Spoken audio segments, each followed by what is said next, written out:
اور جانتے ہیں۔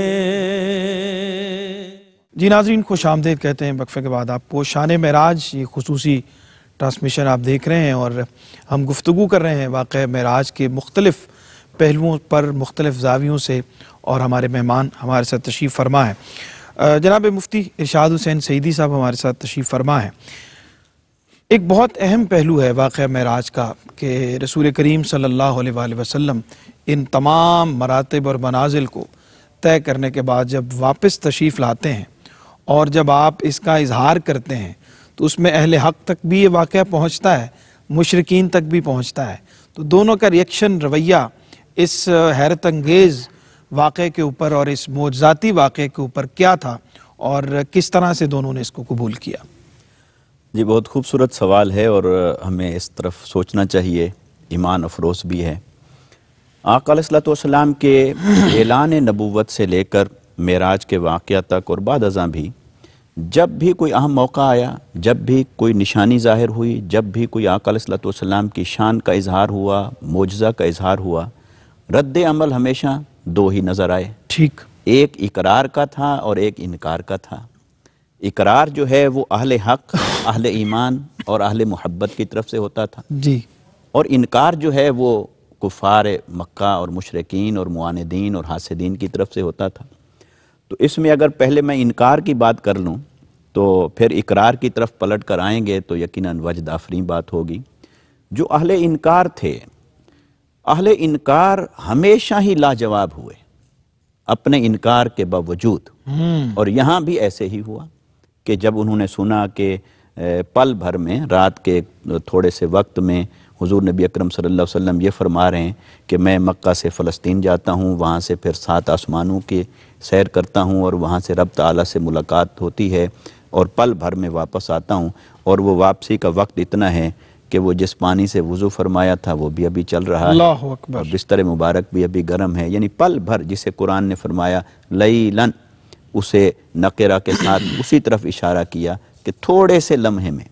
تو یقیناً ان کے لیے بعید از عقل تھا، عقل میں آنے والی بات نہیں تھی، اور جو عقل میں نہ آئے اسی کو ہی تو معجزہ کہتے ہیں، یعنی جو جس کو سمجھنے سے انسانی عقل عاجز آ جائے۔ صحیح۔ تو وہ چونکہ آقا علیہ الصلوۃ والسلام کی تعلیمات کو، آپ کے ارشادات کو وہ سمجھنا چاہتے تھے اپنے عقل کی کسوٹی پر، عقل کے پیمانے پر پرکھنا چاہتے تھے، اور یہ بات عقل میں آنے والی تھی نہیں۔ ٹھیک، لہٰذا یہاں تو عقل کو مصطفیٰ صلی اللہ علیہ وسلم کے قدموں پہ اپنا سر رکھ کر قربان ہونا تھا، کیا بات، اور یہ راستہ سوائے عشق کے اور کسی کا ہو نہیں سکتا تھا۔ واہ، لہٰذا جو اہل عقل تھے وہ اس انکار پر کھڑے رہے، مگر پھر وہ لاجواب بھی ہوئے اس انکار میں۔ وہ کیسے ہوئے کہ آقا علیہ الصلوۃ والسلام نے صحن حرم میں تشریف فرما ہو کر کفار مکہ کے سامنے اپنے واقعہ معراج کے جو مختلف مراحل تھے، جیسا کہ حضرت نے ذکر فرمایا، اس میں سب سے زیادہ ذکر آپ نے پہلے مرحلے کا فرمایا جو زمینی سفر تھا، جس کو اسراء کہا جاتا ہے، اور وہ مکہ سے فلسطین تک کا سفر تھا، اس کا آپ نے زیادہ اظہار فرمایا، کیونکہ یہ ان کی عقلوں کے قریب ترین ہو سکتا تھا۔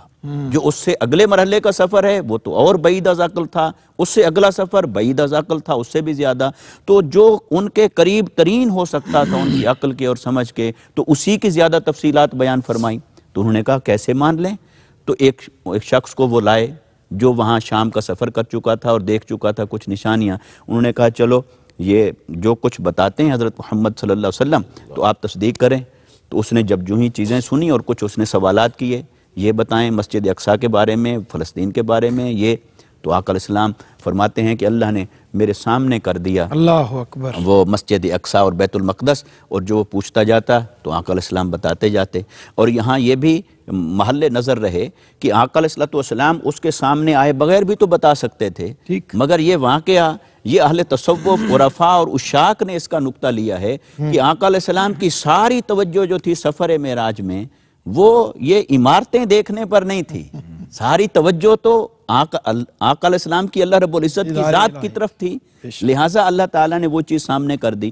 تو وہاں پر وہ کفار مکہ لاجواب ہوئے، مگر لاجواب ہونے کے باوجود ان سب کے نصیب میں پھر اقرار نہیں تھا، اور اقرار کس کے نصیب میں تھا؟ وہ اہل عشق اور اہل محبت اور اہل ایمان اور اہل عشق کی نمائندگی اس موقع پر جس طریقے سے حضرت صدیق اکبر رضی اللہ تعالیٰ عنہ نے فرمائی تو وہ اپنی مثال آپ ہے. جب کوئی پہنچنے والا پہنچا اس نے کہا جی ایسی ایسی باتیں ہو رہی ہیں، ابھی صحن حرم میں سن کے آیا ہوں آپ کے نبی صلی اللہ علیہ وسلم بیٹھ کے وہاں بیان کر رہے ہیں، آپ کیا کہتے ہیں اس کے بارے میں؟ تو انہوں نے بس ایک ہی بات پوچھی، تم صرف اتنا بتا دو کیا یہ بات میرے نبی میرے محبوب حضرت محمد مصطفیٰ صلی اللہ علیہ وسلم نے خود اپنی زبان مبارک سے فرمائی ہے؟ انہوں نے کہا ہاں فرمائی ہے. اس کا خیال ہوگا کہ شاید یہ بعید از عقل ہے، تو آپ نے فرمایا بس اگر انہوں نے فرمائی ہے تو پھر کچھ اور نہ پوچھو، جو انہوں نے فرمایا وہ حق ہے. تو آقا علیہ السلام نے اسی موقع پر انہوں نے صدیق اکبر کا لقب عطا فرمایا. تو یہ معراج نے فرق کر دیا اہل عقل اور اہل عشق کے مابین، بالکل ٹھیک، اور اہل عشق ہی پہنچا کرتے ہیں منزل مقصود. کیا بات ہے حضرت. میں چاہتا ہوں کہ اہل عقل اور اہل عشق کی بات جو ہے، عقل کو آستان سے دور نہیں، اس کی تقدیر میں حضور نہیں، اور عقل کو تنقید سے فرصت نہیں، عشق پر اعمال کی بنیاد رکھ. یہی تو یار غار و مزار امیر المومنین خلیفۃ الرسول بلا فصل نے سمجھایا سیدنا صدیق اکبر رضی اللہ عنہ نے. سرور صاحب اس میں کمال بات یہ ہے کہ ابھی تصدیق کی نہیں. واہ واہ، صدیق کا لقب رب نے معراج سے محبوب کے ساتھ بھیجا. بات ہے، سبحان اللہ سبحان اللہ. جو آخری بات ہے نا جو اہل علم کے پیش نظر رہنی چاہیے اور بیان ہونی چاہیے معراج کے جلسوں میں، وہ یہ ہے کہ آخری بات یہ انسٹرکشنز میں شامل تھی کہ اے حبیب جب آپ نے واپس جانا ہے تو صبح صحن حرم میں یہ بیان کرنا ہے معراج کو. اب ہاں عجیب و غریب بات یہ ہے کہ 360 بت کعبے میں پڑے ہوئے ہیں، بت پرست مشرکین کا مجمع ہے، مخالفین جو پہلے تلاش میں ہیں موقع کی، معترضین ہیں، ناقدین ہیں، تو ان کے سامنے تو آقا کریم علیہ السلام نے تعجب سے جبریل امین سے کہا کہ جبریل مانے گا کون؟ اللہ اکبر. رب ذوالجلال نے فرمایا جبریل میرے حبیب سے کہے پورے مکے میں اور کوئی مانے نہ مانے ابو بکر صدیق ضرور مانے. کیا کہنے، سبحان اللہ. یہ صدیق کا ٹائٹل معراج کی رات پہلے آ گیا تھا، سیدنا صرف اناؤنس آقا علیہ السلام نے بعد میں کیا. اور پھر دوسری بات عجیب یہ ہے کہ صدیق اکبر نے بھی معراج صاحب معراج کی زبان سے نہیں سنی، کیا کہنے، منکروں سے، بدترین منکروں کی زبان سے، ابو جہل کی زبان سے سنی ہے. اور پھر کہا ہے کہ وہ اس سے آگے کی بھی کچھ کہیں میں اس پہ ایمان لاتا ہوں. کیا کہنے، یہ ہے. اس لیے اقبال نے کہا کہ اقبال نے یہیں عشق اور عقل کو، اقبال کا تو آپ کو پتہ ہے یہ مرغوب موضوع ہے، عقل و عشق کا موازنہ. تو سیدنا صدیق اکبر کو اہل عشق کی کسوٹی معیار و پیمانہ قیامت تک بنا دیا گیا ہے. آپ یہاں بھی معراج میں بھی ایسا ہی ہے، ایمان میں بھی ایسا ہے، اسلام ہر معاملے اقبال نے بھی لیا وہاں سے. وہ کہتے ہیں معنی حرفم کنی تحقیق اگر بن گری ان گفتہ صدیق اگر. میں جو کہہ رہا ہوں اگر اس کی تحقیق چاہتا ہے تو پھر قول صدیق کو دیکھ. اور قول صدیق اس میں کیا ہے کہ قوت قلب و جگر گردد نبی از خدا محبوب تر گردد نبی. واہ واہ واہ، سبحان اللہ. جو حضرت امام ربانی مجدد الفسانی رحمہ اللہ نے اس پہ حاشیہ لگایا نا، وہ کہتے ہیں من خدائے عز و جل را برائے دوست دارم کے رب محمد صلی اللہ. کیا کہ سبحان اللہ. میں تو اپنے رب سے بھی محبت اس لیے کرتا ہوں کہ صاحب معراج کا رب ہے. واہ. یہ معراج بھی ایک سورس ہے، ایک ذریعہ ہے. اگر آپ اس کا ہی دامن تھام لیجئے سیرت طیبہ کے حوالے سے، تو آقا کریم علیہ السلام کی تو گویا ہر ادا آپ کو رب کی طرف لے کے جا رہی، معرفت الہی کا رستہ ہے. کہیں کسی ایک ادا کو تو معراج تو پھر معجزوں کی دنیا کی کبھی شاہکار معجزہ ہے. بے شک. اگر اس کے ساتھ آپ جڑتے ہیں نا تو آپ گویا صاحب معراج سے جڑ رہے ہیں. واہ. صاحب معراج سے آپ جڑ رہے ہیں تو معراج کروانے والے سبحان سے جڑ رہے ہیں. کیا بات. تو ایک پورا اس کے اندر تسلسل موجود ہے. کیا بات ہے. سبحان اللہ سبحان اللہ. کمانے امکان کے جھوٹے، کمانے امکان کے جھوٹے نقطوں، تم اول آخر کے پھیر میں ہو. محیط کی چال سے تو پوچھو کدھر سے آئے، کدھر گئے تھے. کچھ چند اشعار اگر عطا فرما دیں معراج کے حوالے شاعر موجود ہوں، ذکر معراج ہو اور ان سے شعر نہ سنے. میں عرض کرتا ہوں، میری سعادت ہے کہ جمال حریم دنا دیکھ آئے. واہ واہ. جمال حریم دنا دیکھ آئے، خدا کو حبیب خدا دیکھ آئے. اور ہوئے آپ دار الفنا سے روانہ، ہوئے آپ دار الفنا سے روانہ، گھڑی بھر میں دار البقا دیکھا. کیا کہ واہ واہ واہ. سبحان اللہ. اور ازل سے ابد تک کے سارے مناظر، واہ، ازل سے ابد تک کے سارے مناظر نظام جزا و سزا دیکھا واہ واہ واہ، اور تجلی سے جس کی ہوا طور سرما، تجلی سے جس کی ہوا طور سرما، وہ اس نور کو برملا دیکھا ہے۔ اللہ اکبر، اللہ اکبر، اور مفتی صاحب شعر دیکھیے کہ بھلا اس کا ثانی کہاں کوئی ہوگا،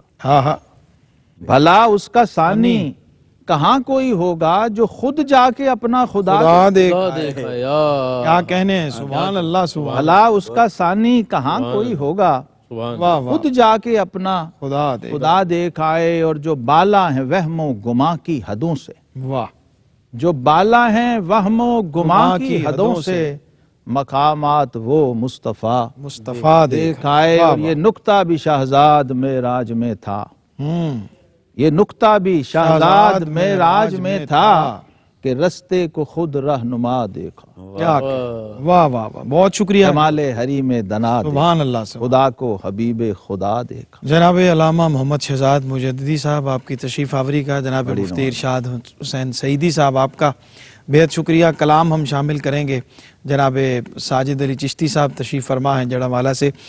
شان معراج کی یہ خصوصی ٹرانسمیشن جاری رہے گی، ہمیں اس وقفے کے بعد کچھ اور مہمان جوائن کریں گے، انشاءاللہ ان سے مزید ہم اس کے مختلف زاویوں پہ بات کریں گے، اور ہمارے ساتھ رہیے۔ کلام شامل کرتے ہیں جناب ساجد علی چشتی۔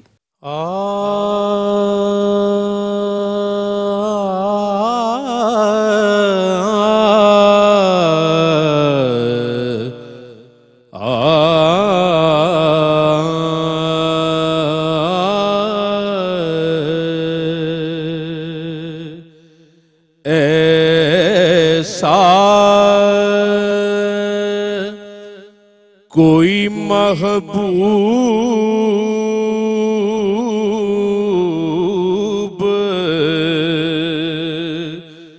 نہ ہوگا، نہ کہیں ہے،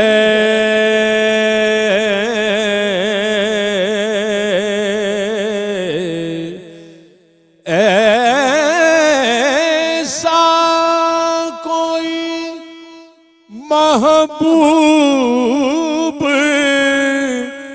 نہ ہوگا، نہ کہیں ہے، بیٹھا ہے چٹائی پہ مگر عرش نشیں ہے، بیٹھا ہے چٹائی پہ مگر عرش نشیں ہے،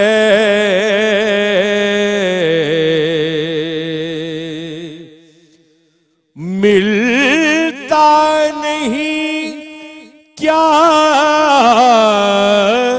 کیا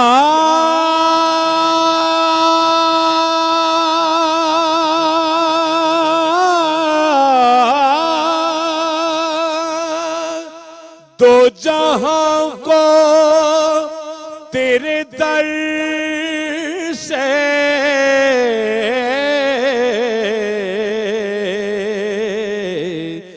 ایک لفظ نہیں ہے جو تیرے لب پہ نہیں ہے، آقا ایک لفظ نہیں ہے جو تیرے لب پہ نہیں ہے، تو چاہے تو ہر شب ہو مثال شب اسرا، تیرے لیے دو چار قدم عرش بری ہے، بیٹھا ہے چٹائی پہ مگر عرش نشیں ہے